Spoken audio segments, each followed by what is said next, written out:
Viral at pinag-uusapan nga ngayon sa social media ang pagpanaw ng isang content creator. Ang dahilan ay dahil sa isang challenge. Ito'y ayon na rin sa mga netizen.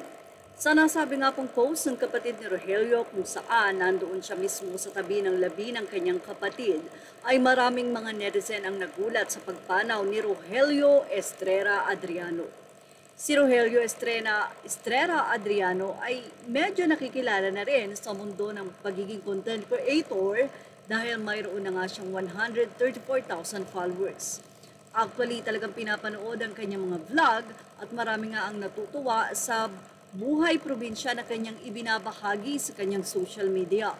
Nagkaroon pa siya ng 2.1 million views kung saan ay madalas siyang nagluluto ng mga pagkain na healthy sa probinsya katulad ng mga laing.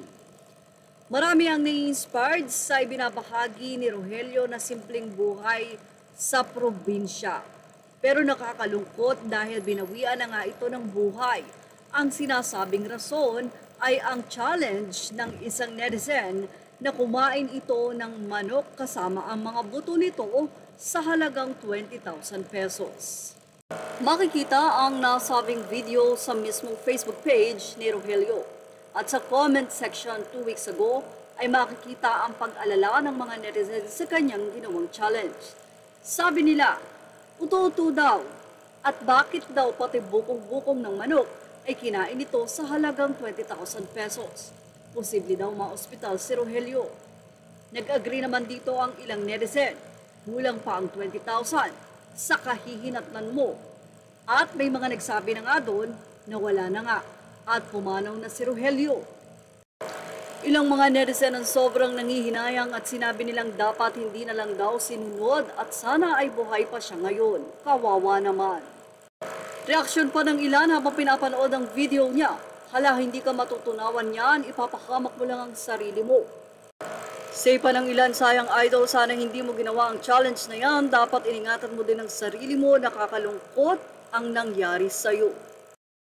Isa pang netizen ang sinabi nitong, naku, napakadelikado niyan. Tumanggap ka ng hapon, dapat pinag-iisipan mo, Lods. Aso nga bawal ang buto ng manok kasi matutulis yan.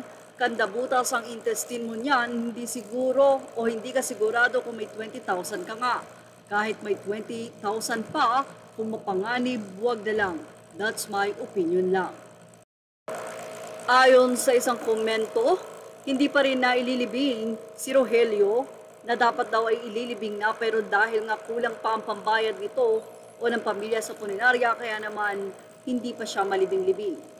Kaya ang ating showbiz stop update. Thank you for watching. Images are all credit to the rightful owners. Please like, share, and subscribe.